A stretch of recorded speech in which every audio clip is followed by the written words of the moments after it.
Hello, Desi Videsis. Welcome to the new episode. I spent a week visiting my sister who stays at Oxford. This is part 2 of that vlog series.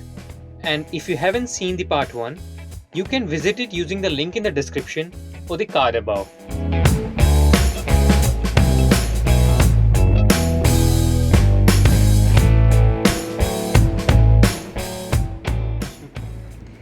हाय देसी विदेशीज। तो आज हम कहाँ आए हैं? सांस खुल गई मेरी। ओके पंटिंग करने। ओके नहीं, सबसे डिस्क्लेमर, हम दोनों को तैरना नहीं आता है। हाँ यार, ये बहुत गहरी है। और मैं सिर्फ 5 फुट की हूँ। Under the Magdalen College Tower is Magdalen Bridge Boathouse.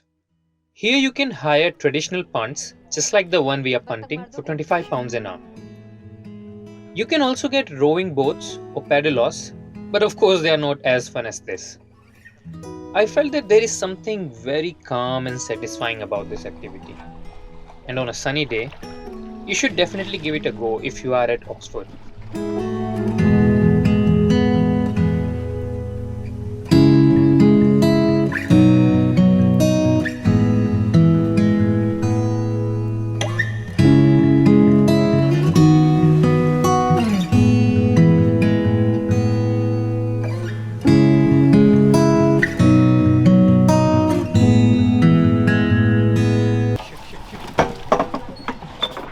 मरोगे क्या? पेड़ में अटक गया था ना मामला।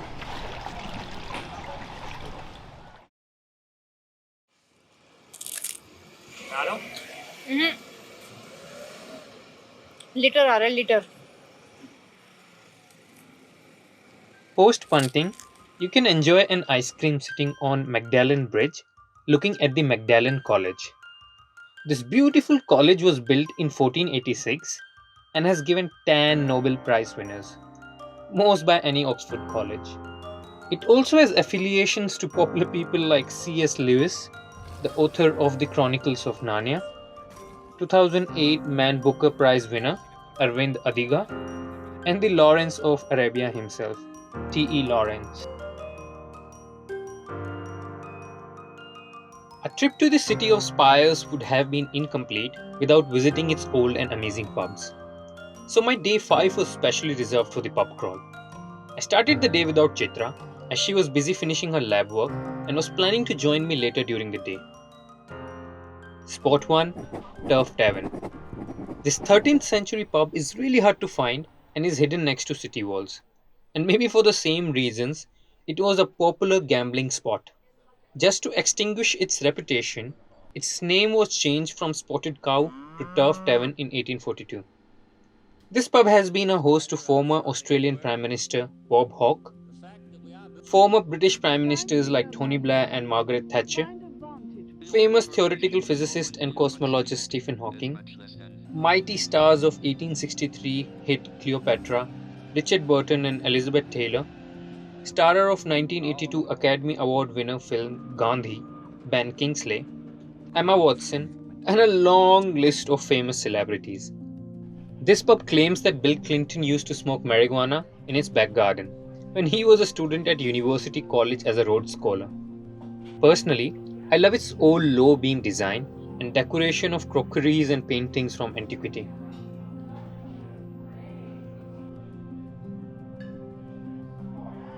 I ordered the delicious Turf Tavern Golden Ale for breakfast, along with some quintessential British food, fish and chips.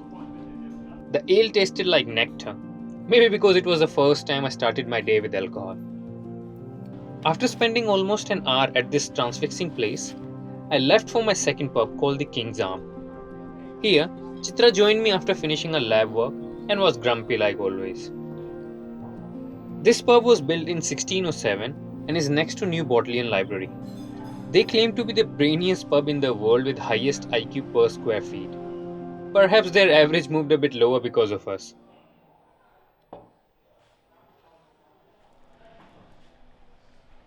Chitra ordered a katsu curry vegan chicken burger with ginger beer, and I ordered a pint of French Supreme, Kronenberg. I also took a bite of Chitra's burger and was surprised how good a vegan chicken can taste. Maybe it was the alcohol. Next, we moved to our third spot called the Bear Inn. This pub was established in 1242, claiming to be the oldest pub in Oxford. Just a random fact, this pub was established before the completion date of Connaught Sun Temples. A distinctive feature of this pub is a collection of over 4,500 club ties. Started in 1952 by the landlord Alan Course, the tie ends were clipped with a pair of scissors in exchange for half a pint of beer. Currently, this pub is supplied with Fuller's Griffin Brewery, and I tasted their absolutely delightful IPA called the Bengal Lancer. It is inspired by the Bengal Lancer Cavalry Regiment during the time of British Empire.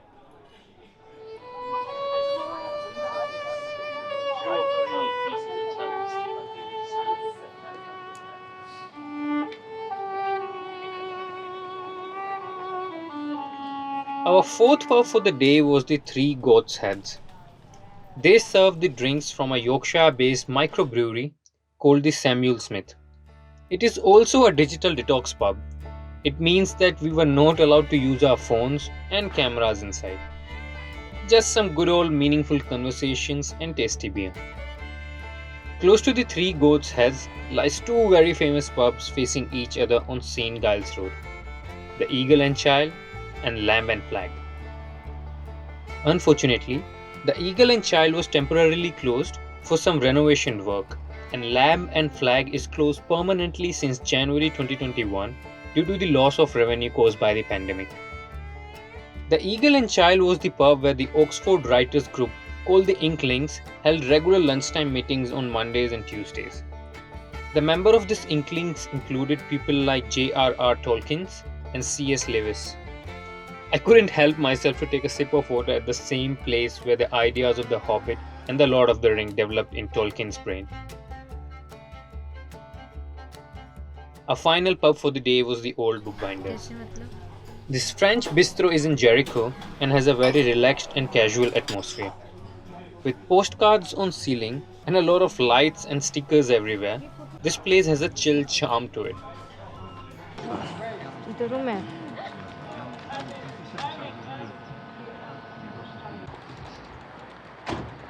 क्या हो गया? तेरा pub crawl experience कैसा था पहला? Thank you नहीं बोला इसने. मैं नीचे खड़े होके मैं क्या पूछ रहा हूँ? हाँ, तेरा पब क्रॉल एक्सपीरियंस कैसा था पहला? ठीक था. मुझे बिल्डर वाला पसंद आया. बिल्डर वाला? कौन सा? अच्छा, द बुक बाइंडर्स. हाँ, बिल्डर नहीं है, बाइंडर्स हैं. वो बिल्डर नहीं थे वो. नहीं, बाइंडर्स थे. ये स्ट्रीट सुंदर है क्या? मुझे देखो ये. कलर्स अच्छे हैं.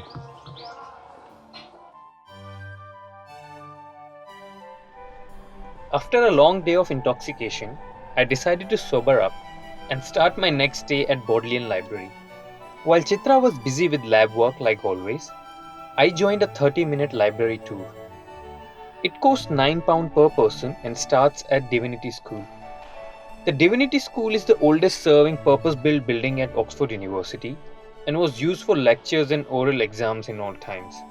Now, it serves as Professor McGonagall's dance classroom, or Hogwarts infirmary, or a place where brilliant Olivia Colman confessed about faking a blackout to beautiful and talented Rachel Witts.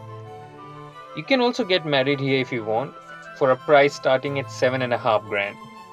Coming back to the library tour takes you to the old Bodleian Library, where it is not allowed to take photographs, but apparently you can shoot movies.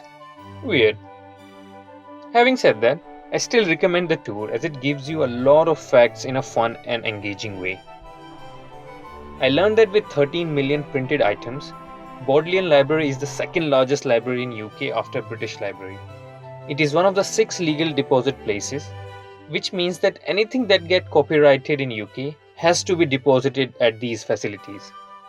Bodleian Library specifically has some very special collections, like the Gutenberg's Bible, which is one of the first ever printed books, the first folio of Shakespeare's play, which some people consider to be the greatest work of English literature, and Bhakshali manuscripts, which is an ancient Sanskrit Indian mathematical text It has been carbon dated to 224 to 383 AD and contains the earliest known use of symbol 0. Inspired by all the books in the library, I visited the famous Blackwell bookstore on the Broad Street.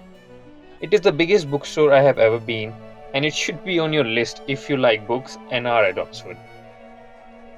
The highlight of this 140-year-old bookshop is its Norrington Room, which has an entry in Guinness Book of Records as the largest single room selling books with a total of 5 kilometers long shelves. I bought 2 books from the store and have almost finished one about River Ganga by the time I'm editing this video. A great find in this mega bookstore.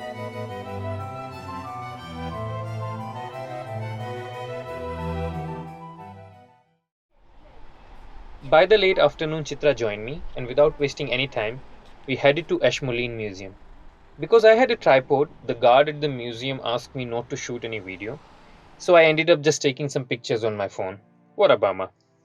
This first British public museum has some really special collections like drawings of Michelangelo, Raphael, and Da Vinci, paintings by Picasso and Turner, a violin by Stradivari called the Messiah Stradivarius, the lantern of Guy Fawkes from the Gunpowder Plot, and a lot more.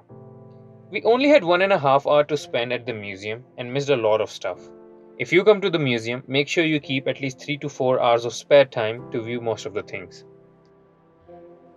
Finally, after the long day of books and artifacts, we ended our day by eating at an Indian restaurant called the 4,500 Miles from Delhi. I remember the same restaurant at Bristol. I wonder how that can be at same distance from Delhi as this one.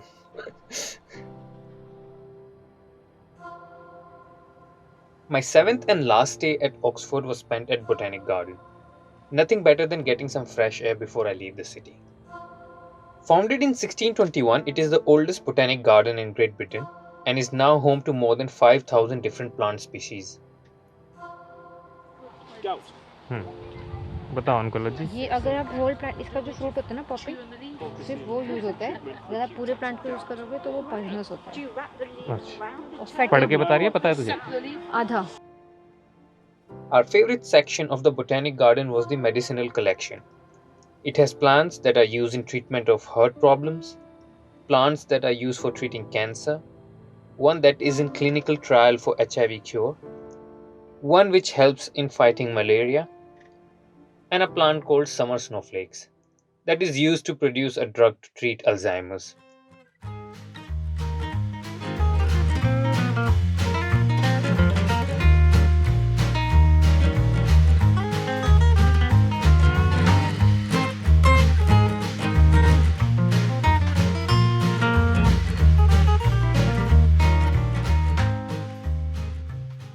With the approaching evening, it was time for me to leave Oxford and go back home. I enjoyed my stay and learned a lot. I was happy that I could get rid of my annoying company, but I knew that I'm going to miss her. If you enjoyed the episode and want to see me explore more cities like this, then please consider subscribing. Till next time, Shabak hai.